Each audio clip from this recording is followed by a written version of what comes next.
What's up, guys? This is former Rookie of the Year, All-Pro and two-time Pro Bowl running back Clint Portis, and you are listening to the Benched Podcast.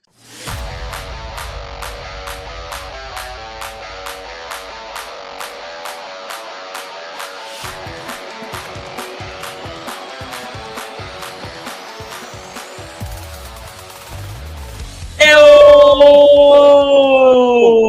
What's up, everyone? Welcome to the Bench Podcast. My name is Joey, joined as always by my brother and co-host, Angel. How are you doing, big man? Good. Diagnosing Twitter. At the end of the day, all the news that's falling in, it's hard to keep up.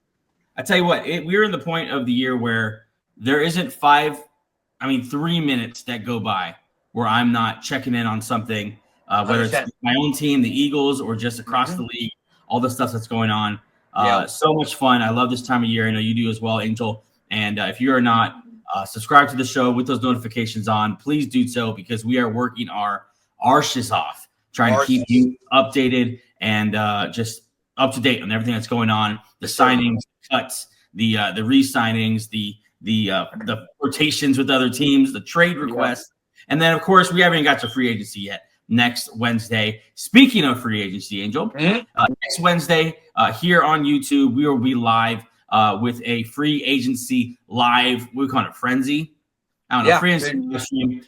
We will be talking about free agency, all that before the draft, updating you on our favorite players, where we think they'll go. We'll have the board up and going, and we'll have the latest for you when the free agency period begins, when it first drops, and that myriad of signings comes at us. We'll be updating you on every single one and making sure that you're up to date. And honestly, it's one of the greatest it's the greatest couple hours of the offseason, really. Yeah. You quickly realize how much your fan page that you follow, how little they know. Like, oh, the Broncos are into this guy, then they know they sign that guy, they sign a different guy. Yeah. I'm very much ready for free agency. I'm tired of mocking players to teams. Yeah, so if you are new to the channel, first of all, welcome to the channel. And make sure you like, subscribe, notifications. We have a lot going on. Of course, the pinnacle of our offseason is our NFL draft live stream, where we are on. Last year, we were on for 6 hours covering every single draft pick. We had Coach Jason Brown on from Netflix's Last Chance U.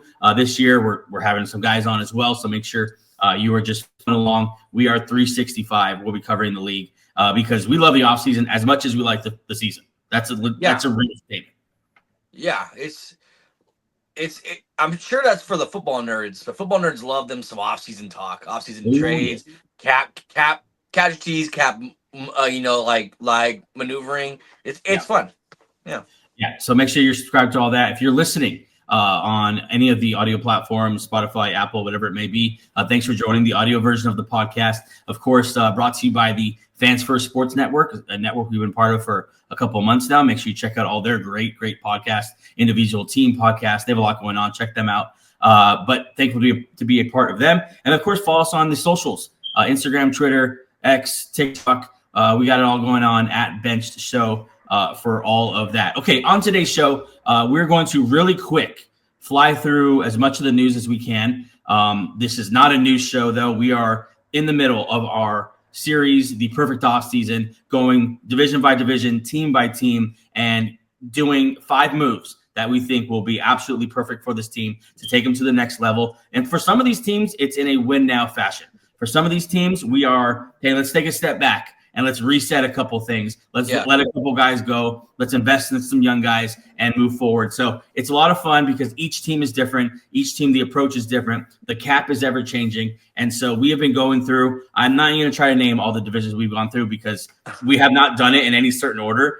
And so but on today's show, we are going to visit a division that's near and dear to Angel's heart, the good old AFC West, home of the Denver Broncos, Bo Nix's Denver Broncos, and of course the AFC champ Kansas City Chiefs. Was that? No, just Bo Nix's division now. Now everyone else is in Bo Nix's division. Maybe. Listen, after doing the Chiefs, I got some questions.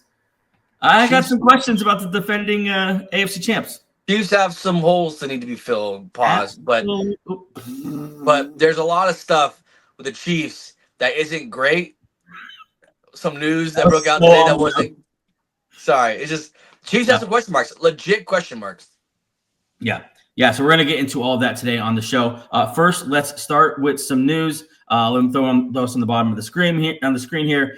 Today was a very, very busy day. Let's shotgun through a lot of this news.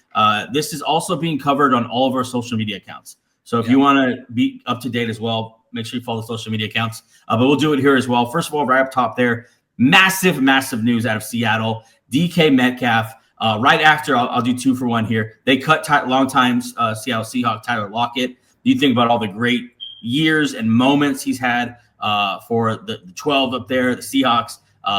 Shout out to Tyler Lockett, end of an era. Sad, kind of sad to see him go, but I think he has some left in the tank. But let's talk about DK Metcalf. Requesting trade. I think he's 27 in the final year of his contract, and immediately becomes the top receiver available. I mean, how available is Brandon Ayuk? How available is T. Higgins? We'll see. But a massive, massive fish. Yeah, it's the first.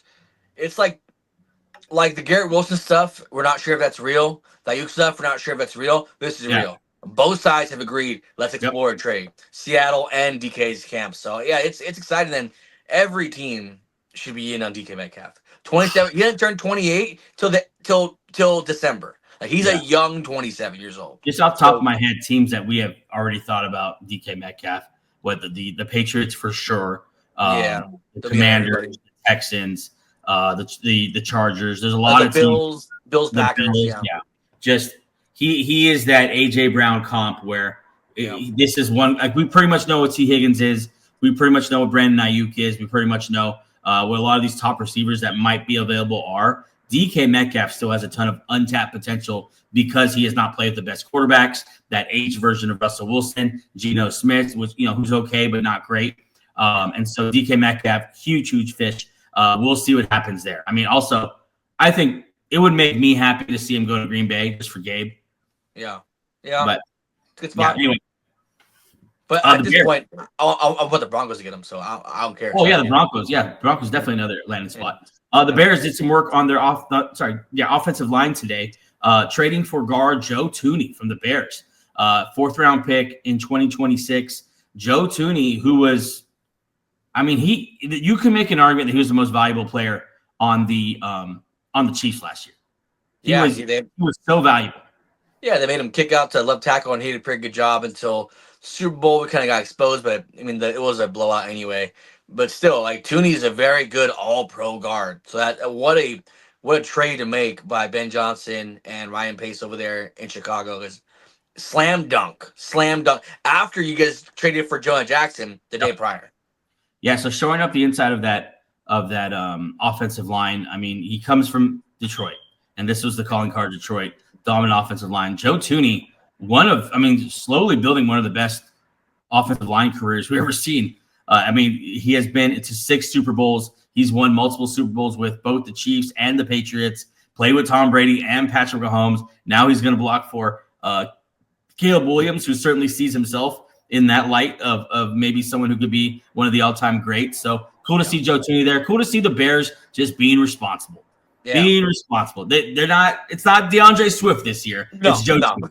It's like that's the polar opposite of DeAndre Swift is Joe Thuney. Like a proven all-pro, no drama guy. Christian Kirk cut by the Jags. I think he'll have a market. Yeah, for sure. Gardner Minshew cut by the Raiders. He'll be somewhere else. Nice backup. And Sam Hubbard retires at 29 from the Bengals. Yeah. So now Cincinnati Bengals are saying, forget it. We should cut everybody except for T. Higgins, Trey Hendrickson, Jamar Chase, and Joe Burrow. I'm out. Forget it. Yeah. Hubbard went to high school in the great state of Ohio, went to college there, played for the Bengals his whole career. Ohio State man, so pretty nice career. No one. How many players can say that they played in one state from high school to the NFL? Like, that's pretty cool. Yeah, pretty low key and just a solid player. Let's move on here. A couple stories that were not on this tweet in particular. The Eagles re-signed Zack Baun 3 years, $51 million, keeping him in Philadelphia and off the free agency market. You heard him on the boards of a lot of teams who are set to make a run at Zack Baun. I think that's reflected in this number. I think Howie Roseman looked around the league and saw, okay, this guy's about to get paid somewhere. First team All-Pro, was kind of buried in the depth chart there. Who was it? Demario Davis? Yeah, Demario Davis obviously there. Yeah, so not In- much time to get. in New Orleans, and so he comes to Philly, pops off, and was a star all the way to the Super Bowl. And so I believe in him. I'm going to feel a lot better when I see him playing like this next year. But 3 years, 51, that's quite the commitment. Fourth highest paid linebacker. Yeah, I think 19, right? 19 per, which is fourth. But yeah, I mean, first team All-Pro. I mean, some guys just bloom later. So Yeah. I love it. Howie Roseman does a thing where doesn't let talent leave the building. I don't know where he's getting all his money from, but good for him. Let's move on here. The Raiders and DN Maxx Crosby, 3-year, $106 million extension, $91 million of that guaranteed. That's the first time I saw that number, actually. I hadn't paid attention to that. Yeah. Makes him the highest paid DN in NFL. Sorry, go ahead. No, he's now the highest paid prisoner in the NFL. Yeah, so as soon as I saw this, I thought, oh, great. Here's a player that will just have a whole career and not see the playoffs. I mean, maybe the Raiders will find a quarterback and turn the whole thing around. But like, maybe we've seen guys like this, good bad players on good teams, like a Joe Thomas. Like, if only you were on a different team in your prime, what could have happened? Crosby, he just signed his, Vegas. Like, that's his home, so I get it. But I wish he would export a little bit, take some off or something. I mean, that's hard to say. And note, I guess, $91 million guaranteed. Like that's generational wealth. So much money. A lot of money. Move on here. Double barrel banger here from Aaron Marov. The Chargers releasing Joey Bosa after 7 seasons. No brainer. It's $25 million cap space saved. No brainer. Have to do it. But the second tweet here up top is the one that's kind of interesting, I think, to me, and certainly in San Francisco. Money will be a factor, but for over a year, there's been buzz around Joey Bosa. Would love to play alongside his brother Nick Bosa in San Francisco if the Chargers ever moved on. He's now a free agent, and I think this probably makes the most sense of anything we're going to see this offseason. Yeah, we just did the NFC West yesterday, but if we would have known this yesterday, we would have put Bosa on the Niners. This is it's going to happen. It's not even. Don't even bother fictionalizing this guy on your team. He's going to be a 49er. Unless you're a Niner fan, then you're kind of pumped. So that's the news, and that's just Wednesday's news. It's pretty wild. I'm sure we'll do this again tomorrow. But let's take a quick break. When we come back, the perfect offseason featuring the AFC West. Be right back. This segment is brought to you by Dad Gang Hats. Dad Gang makes the highest quality hats in the apparel industry because they use premium materials, pay close attention to detail, and prioritize durability and comfort. With so many styles, colors, and designs, they absolutely have the right hat for you and the dad in your life. Use code BENCHED76826. That's BENCHD 76826 for 15% off your first purchase. Shop Dad Gang Hats, quality hats for quality dads.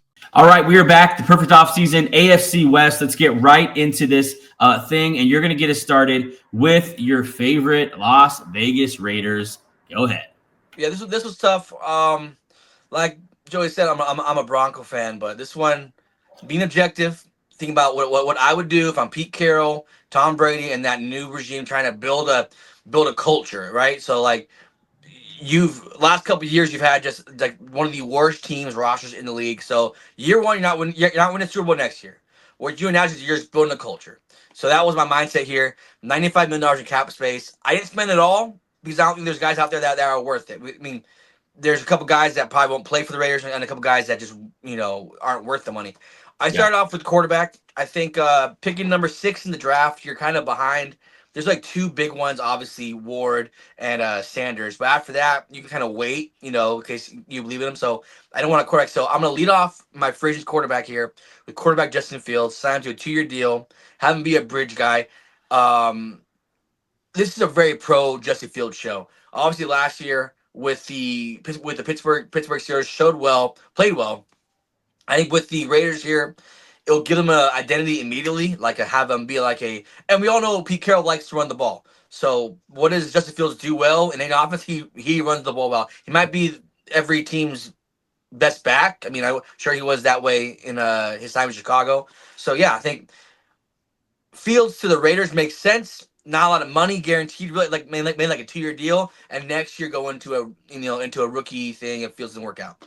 Yeah, I like Fields to the Raiders. I like a lot of different places, but for some reason, him landing with Pete Carroll and Tom Brady, I think guys who will finally. I think if they bring him in, they're not going to bring him in like the Steelers did, where it's just, yeah, we kind of like you, but maybe we might not. You might be the backup. I think if the Raiders bring him, they're bringing him in to give him a real shot at taking that job, knowing that he can win games. Like that's what he's proven. He can win games. He can put up numbers. Last year, he proved I think checked a massive box for him that no one's talking about. He can take care of the football. Yep. He can be that guy too. And so I love Justin Fields here. I love him landing with this organization. I think it's the right place for him just to maybe bloom in obscurity. Yeah, and not a lot of pressure. There's no expectations for them being good next year. So you just go there, kind of revert back to just being a quarterback. And I think that's a nice spot. Pete Carroll obviously will take care of all the media. My second guy here is because of Pete Carroll and his love to run the ball. Let's get the best available running back possible, Najee Harris, to the Las Vegas Raiders. Maybe around 9 to 10 per year. Pete Carroll loves to run the ball, and he likes to run the ball like in a physical way. And I think Najee Harris is the best guy available in this running back class that in this free agent class. I think it's a good fit. He can get paid, and he can be the lead back. They have a couple guys there that kind of showed a little bit last year in that backfield, but I think Najee Harris leading off free agency, it gives you a little more leeway to where you don't have to draft a running back. You could just because they have so many holes like on this team. Well, it'll take care of running back for a couple of years. So Najee Harris here helped them develop a run game. Last year they had an abysmal run game. Najee Harris, 4,000-yard seasons, hasn't missed a game. Mr. Reliable. I think that there's a solid fit. Yeah, so you're bringing back the basically the Steelers week 1 through 6 backfield here with the Fields and Najee Harris. From what I have read and heard, not that I have sources, but my source being Twitter. Najee Harris was in negotiations with the Steelers to come back, and then Saquon signed that deal. And Najee said, "Hold on, let's wait. Let me go see what this market's doing because Saquon up there just went and broke some records." And so, from what I've read, since that happened, Najee decided him and his team they're gonna test the market, and I think he's gonna get paid. Spotrac projects him for 3 years, $28 million. That number would have been laughable like 2-3 years ago. But I think he's going to get it. I like a lot of spots for him. This spot, I'd like him to go there. I hope it comes with some O-line help. And I hope they commit to this run. And if you bring in Justin Fields and Najee Harris, why not just load up on the O-line and just see if you can just shorten games, keep the ball, wear down people. And the NFL is changing. And we're seeing a shift back to ground and pound, ball control, take care of the football. On the other side, cause turnovers, and the Eagles just won a Super Bowl like that. And so I think I love it. Absolutely love it. Let's go to his defensive side. Yeah, let's go defensive back. They're losing both safeties this year. So I think so, and they have all this money. So let's go sign the best available safety. That's Javon Holland from the Miami Dolphins. Well, he was a Miami Dolphin. I think we all know the importance of. Because Pete Carroll plays that cover 3 defense, Javon Holland can play that he can play both sides really, but that center fielder role. I think Javon Holland here with Pete Carroll will have a career year because Pete Carroll loves a good secondary. So let's start off with the best. Javon Holland, 25 years old. You can give him the bag. You have $95 million in cap space. You can give him the most money besides New England and besides like the Commanders, I think. So yeah, this is a good fit if he wants to get paid. I don't know what Holland's looking at right now. Maybe he's looking for a Super Bowl contender, but if he wants the money and a chance to play with a defensive coordinator-minded head coach that has proven that he could build a good freaking defense, that's Pete Carroll. I think here's a pretty good spot. Yeah, I forgot where I saw it from, but here it is. According to Finn's Extra, this is a Dolphins account that follows the team. This is what he's looking for. He's looking for experienced coaching. Check. He's looking for an honest culture. I think with Pete Carroll and Tom Brady, you're going to get that. He's looking for a men-leading head coach. Pete Carroll's that guy. Pete Carroll's that. Yeah. Oh yeah. A team that does have an interest in winning. Now, I think the organization is about to take a turn here with Pete Carroll and Tom Brady. Tom Brady's a winner. And so they may not be that right now, but that's certainly what they want to get to. And we saw the change this thing real quick. Yeah, it'll have to be a sell job. You get Javon Holland in there, you put Tom Brady and Pete Carroll in there, start talking ball, start selling being in Vegas, start selling the no state income tax. You start selling all this stuff. I think you can get someone like a 25-year-old guy, give him $90 million guaranteed. I think you could sell this kid on Las Vegas. Yeah, last thing he was looking for is leaders in the locker room. I think Maxx Crosby would check that box as well. And then, of course, not on this list, but certainly probably number one on the list is the money. He wants to go and cash and get paid. I think he'll be the highest paid safety on the open market this year, 100%. And he'll land with the team like the Raiders, who have plenty of money to spend. Go ahead. Yeah, then my last guy here is quarterback Tre'Davious Ward, 29 years old. I was debating whether to re-sign Nate Hobbs, but I feel like Pete Carroll would want a little more experience back there, and this also gives them more of a leeway. Is say in the draft, say you don't want to draft a cornerback early, you still have a little more leeway because Ward, when he's playing healthy, last year obviously horrible tragedy, and that's why he was playing last year. But here, Pete Carroll, Tom Brady, a new fresh environment. I think he would do well here because when he's playing well, he's one of the better corners in the league. And Pete Carroll obviously loves him a good defensive backfield. So I think if the Raiders have signed Ward and Holland, instantly that's upgraded by wide margins from last year. Yeah, Tre'Davious Ward. I don't know what the NFL market is going to be for him, but it should be high. It makes sense that he didn't play well last year. His daughter passed away. Yeah, he was dealing with that. He's talked about how hard that was on him. Before that, though, he was one of the best cornerbacks in the league. Not only that, he was an absolute dog, a type of tone setter for that great 49ers defense. Yeah. And if the league is sleeping on this guy, someone's going to get a steal. Yeah. Someone's going to get a CB1, an absolute dog at cornerback. If they land Holland and Tre'Davious Ward on the defensive side with Crosby and Christian Wilkins up front, you're starting to really build something. But you have reinforcements with Crosby and Wilkins here. Yeah, I think Pete Carroll knows the importance of D-line play. And I think so they're picking number 6 overall. And like I said earlier, it's too late to pick one of the quarterbacks. There's no way that Shedeur Sanders makes it past 5. So I think here at 6, you pick the best available. Like they did last year. Last year they did best available, and they got Brock Bowers, rookie phenom. Sorry. I think this year you just take best available as defensive tackle Mason Graham, put him next to Wilkins, next to Crosby.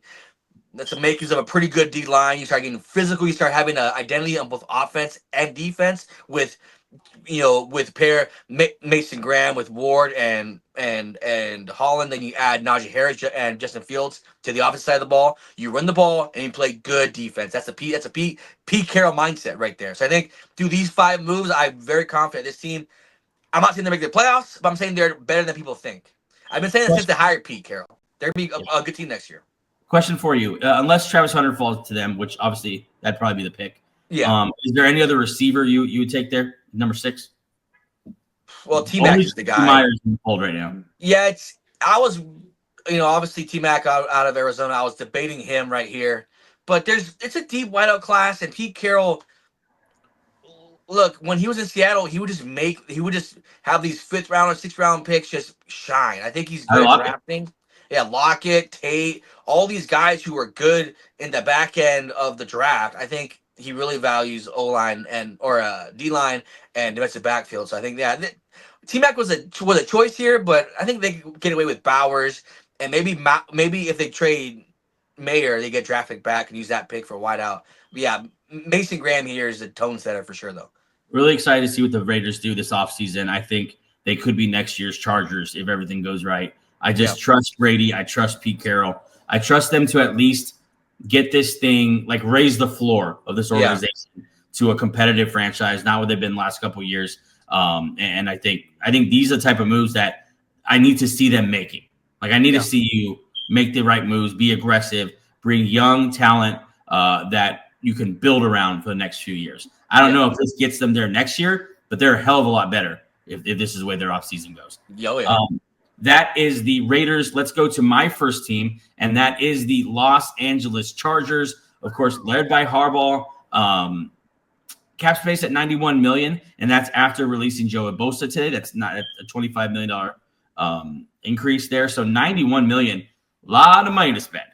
That's a lot of freaking money for a team that has Harbaugh and a quarterback already signed. Yeah, that's a great spot. Yeah, they do have some holes though. Let's get into it. Asante Samuel Jr. missed all of last year. Christian Fulton stepped in and was a solid starter. They don't have a lot of depth at cornerback. So not that Christian Fulton is like, some great cornerback, but he's a solid starter. I think you sign him, bring him back, 2 years, $7 million to be your CB2. Don't bring him as your CB1. You're going to get toasted. But as a CB2 and just depth in that defensive backfield, Christian Fulton, he sticks around. Not big news there. Drew Dahlman is quickly becoming a name that you're hearing is going to get paid. He's by far the best center available. You have other guys like Josh Myers. We're not sure if he's that good. Ryan Kelly, but he's older. He's older. Guy who's like he's only center in his prime. It's not a good center class in the draft. And so Drew Dahlman, I think for that reason, is going to get a ton of money. And Bozeman started, I think, all the snaps for them last year, was just okay. He's a free agent now. I think it used as an opportunity to upgrade. And no coach has shown us in his first year that he's more willing to put resources to the offensive line than Jim Harbaugh. Last year wasn't a question. I'm taking Joe Alt because he's a monster and he's an offensive weapon. That's what he believes, that linemen are offensive weapons too. I think he sees Drew Dahlman out there and he pulls the trigger. Yeah, and like I said, it fits the culture. They want to run the ball and be physical while they do it. He's a pretty solid center, and like you said, the draft isn't really deep at the center spot. So I think him here with it, I think they can give him the bag and give him the opportunity to be on one of the better offenses in the league, at least that we think. Yeah, this is a great spot for him. Yeah, you got Slater and you got Alt, and I put Dahlman in the middle there, figure out the guards, and I think you're really starting to build something. Next year I have Khalil Mack, bringing him back. I was listening to an interview with Harbaugh and the GM, which is escaping my name right now. I can't remember his name, but the GM and Harbaugh were sitting there. They brought up Khalil Mack, and Harbaugh shouted, "Pay the man." And so I think they want Khalil Mack back. I think he's a huge culture guy for them. He's still playing really well at 34. And so and after releasing Joey Bosa, they don't have much on the edges. And so I think they bring back Khalil Mack, projected for 3 years, $70 million. That's not a typo. That's what Spotrac had.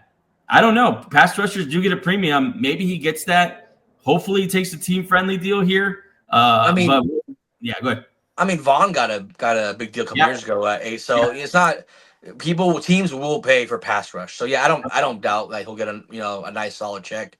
3 years, great. I'd go 2 years, but we'll see. Like a 2 years, 50. Yeah, much shorter. He'll be 37 by the end of the 3-year deal. I'm not sure if I'm going to play with 37-year-old defensive end, but 2 years, yeah. My next year is the guy you had going to the Raiders as well. I think this is the best fit for him. I think this is the best. I think it's the best place he can land for him in his career to kind of resurrect it, and that's with Greg Roman and Jim Harbaugh. Najee Harris coming to LA to play for the Chargers. Like I said before, he's going to get all that money. And I think if he comes to the Chargers, we saw the ghost of J.K. Dobbins eat in this offense last year.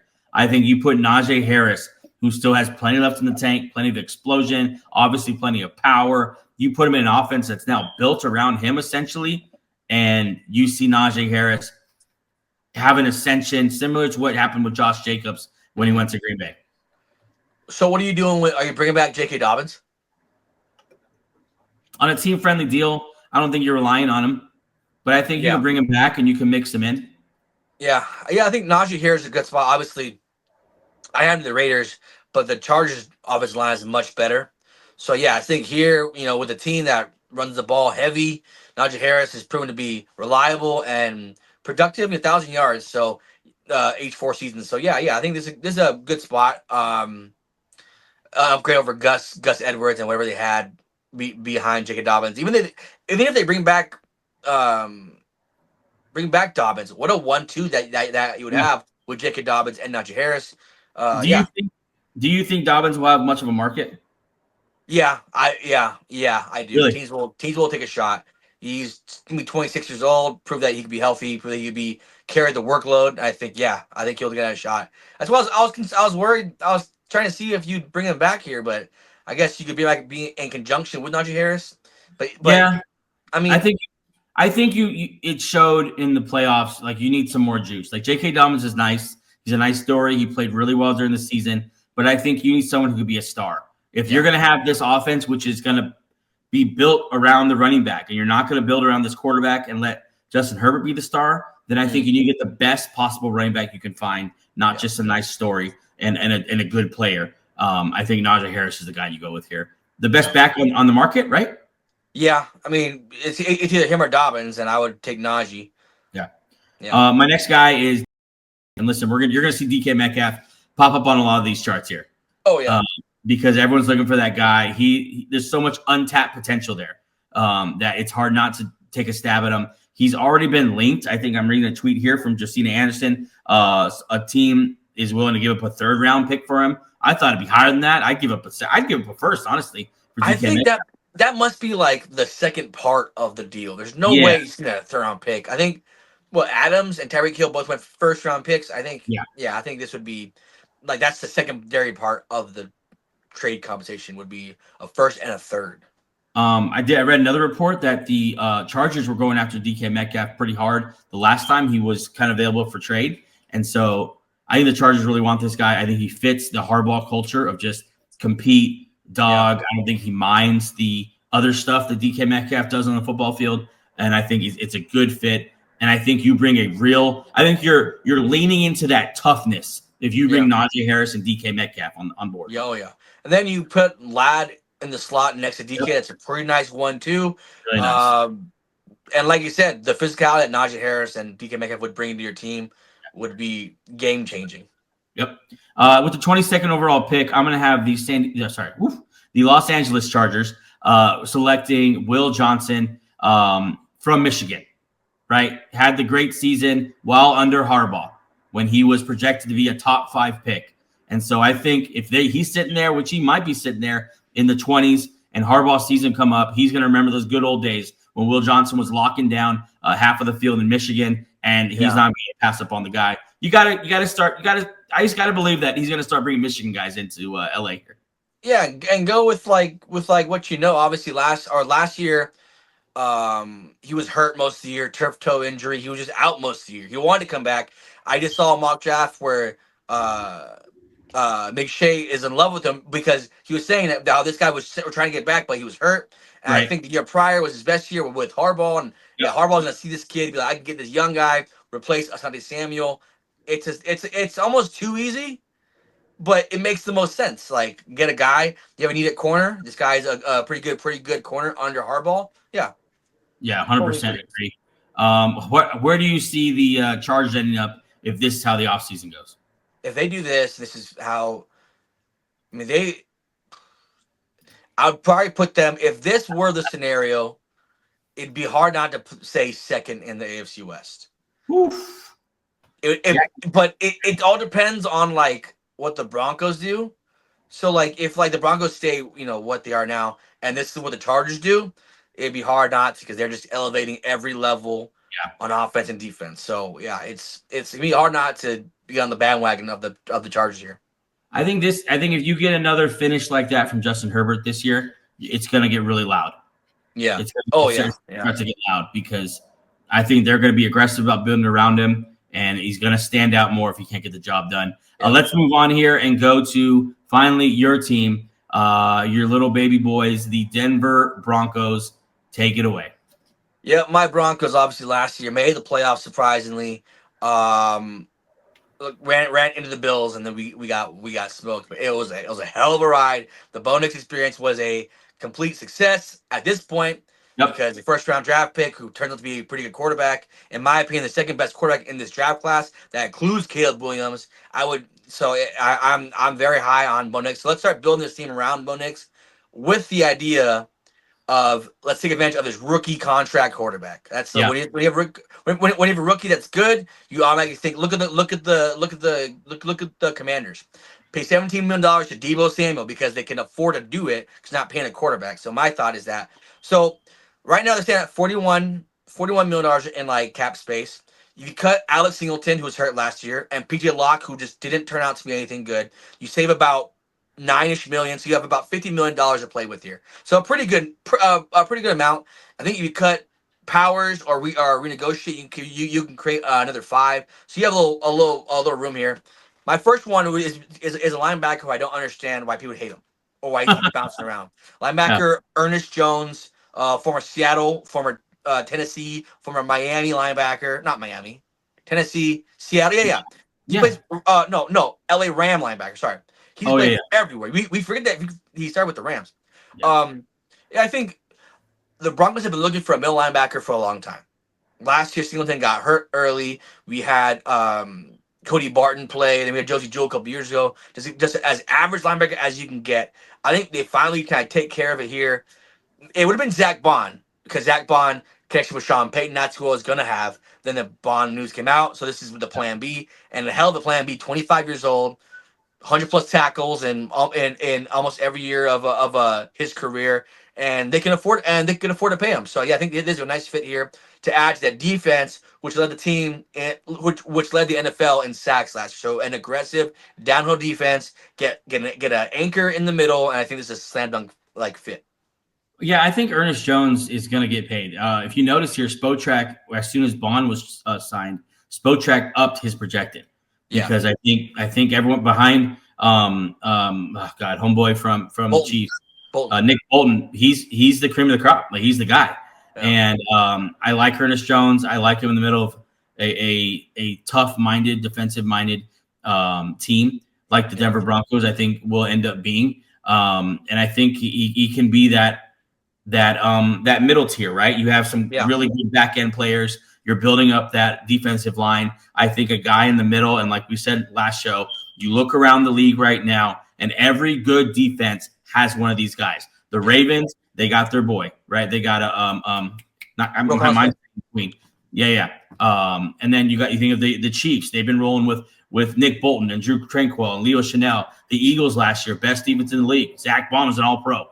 And so I think Ernest Jones, slam dunk fit here. And to your point too, just to give people an idea of what you mean by take advantage of a rookie contract. Bo Nix, his cap hit for the next 4 years, $3 million, $4 million, $5 million, $5 million. For a guy who we saw go toe-to-toe with Joe Burrow last year at the end of the season. That's what we mean. That kind of guy frees up a lot of money. Move on here to a safety I know you really like. Yeah, safety Julian Blackmon played for the Colts. Can play really any. He can play the free safety, the strong safety, good. Yeah. Kind of a master of what is it? A good at all trades, master of none, or what are the phrases? And I think last offseason we signed Brandon Jones, who played phenomenally. But like I said earlier, PJ Locke didn't pan out. We cut Caleb Stearns like one year ago, so we're looking for a strong safety. Blackmon could play that. And also can switch, can do a lot of things. He's a versatile tackling, one of the better tackling safeties in the league. I love him here in this defense that puts a lot on the secondary because we are a very aggressive team. We put a lot on our secondary to just kind of stand up. So I think here under a Van Joseph defense, which prioritizes safeties and defensive backs, he would truly shine here. Yeah, old boy back, your defensive coordinator. And I think he wants to build up this. We saw this secondary. We saw that they, like you said, are going to rely on this secondary to fend for themselves. They're going to leave them out there and let them do their thing. We saw one of the exciting whites. Was it Riley Moss? Yep, Riley Moss. We saw him get left out there over and over again against T. Higgins. Didn't go well that day, but I don't think they're going to shy away from it. I think that's how they're going to play defense. Yep. And I think you add Julian Blackmon to the mix that you have back there already. And I think you're starting to build one of the best secondaries in the league. Yeah. One of the most underrated in the league. And that's why I like this kind of move. Like, we know we had a strength last year. Let's double down on that. Let's make it the best unit in the league. Yeah, but obviously you have defensive player of the year, Surtain back there. So you start surrounding him.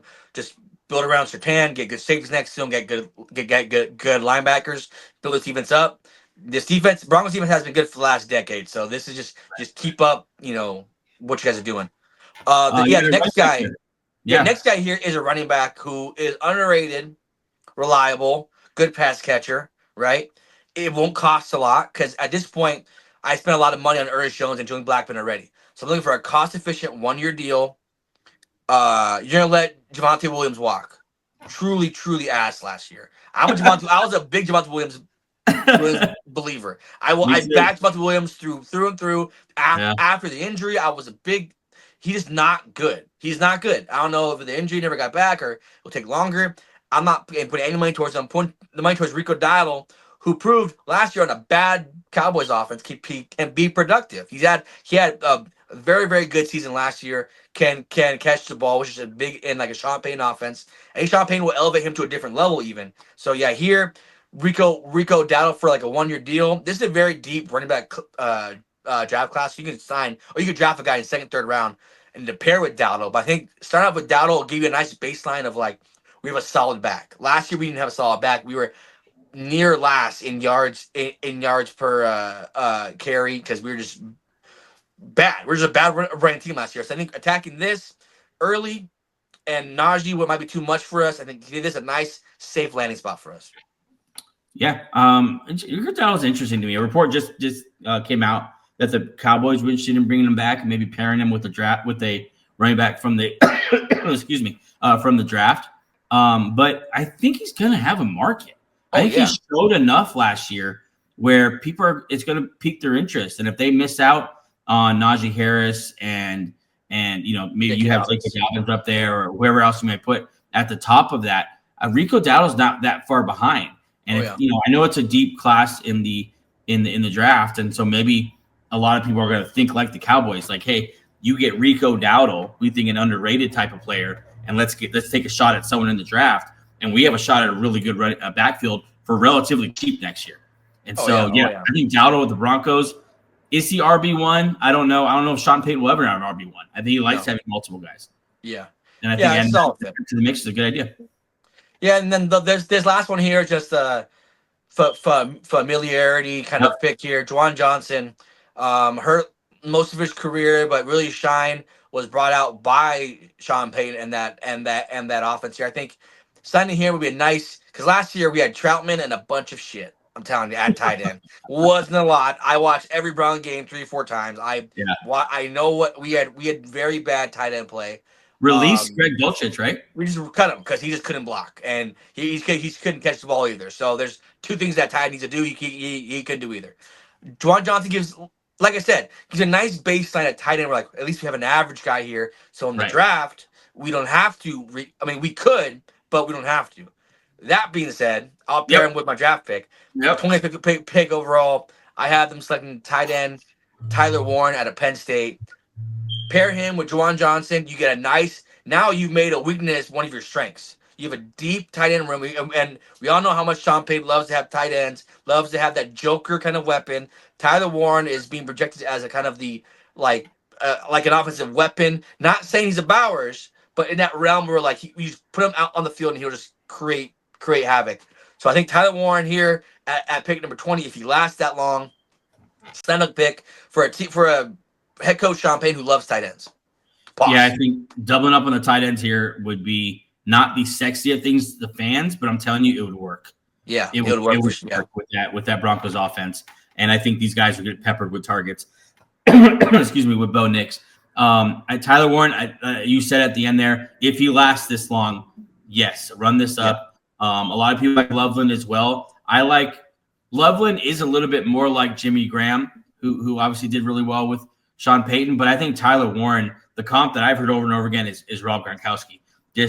Step in right now as a blocker, almost a 6th offensive lineman, and then it's just an absolute beast with the ball in his hands. Just ready right now to be a starting tight end. Yeah, and if you know anything about Sean Payton, he makes his tight ends block. You need to be able to block in his scheme. That's why I didn't have the Broncos trading for trading for Kyle Pitts because he can't block. Right. Sean Payton loves tight ends who block, who are, or if they can't block, they're big guys who can at least put a body on them. That's why Dawson should work out. That's why all these tight ends just don't work out because Sean Payton likes tight ends who can do everything, so don't have to take him off the field in obvious passing situations. So Tyler Warren here would be a slam dunk. I'd be so thrilled. It feels like the first year that we're going to go, besides year one where he brought in Russell Wilson and those guys. But it feels like since then, this is the first time that the Broncos are going into a season with truly high hopes. Yeah. We have expectations now of Bo Nix and of this team, and we believe in what we saw last year. That Bengals game to me is where I really was sold on Bo Nix and just this team, the toughness. Marvin Mims showed out that game. And so I think they have an offseason like this, and the expectations should be high. And I think the Chargers and the Broncos, if they have offseasons like this, will challenge the Chiefs next year for a division because the Chiefs has a lot of question marks. I'm impressed with the job you did, and I hope you get it. I hope you get all this that you want. Yeah, I was trying to be realistic. $50 million isn't much anymore. So I think Dowdle and Juwan Johnson deals would be 1 year or 2 years, low money. If this would happen for the Broncos, I'd be thrilled. This is exactly what they need. Let's move on now to the defending AFC champion, Kansas City Chiefs. Of course, lost in the Super Bowl to the Philadelphia Eagles, coming off a year where I don't know if people are going to remember how badly they won. They did win. Yeah. And they won all the games, but I think if you looked at how they won the games throughout the year, maybe that Super Bowl wasn't that big of a surprise. They barely won a lot of games against good teams, against bad teams, and now they're going into this offseason over the projected cap already. Even after trading away Joe Thuney, they still have work to do. Hopefully, we're probably going to see some restructures still, but they don't have a lot of cap space to work, and they're losing a ton of guys that they just can't afford to keep. Free agents of them. Kareem Hunt played a big role for them last year. Yep.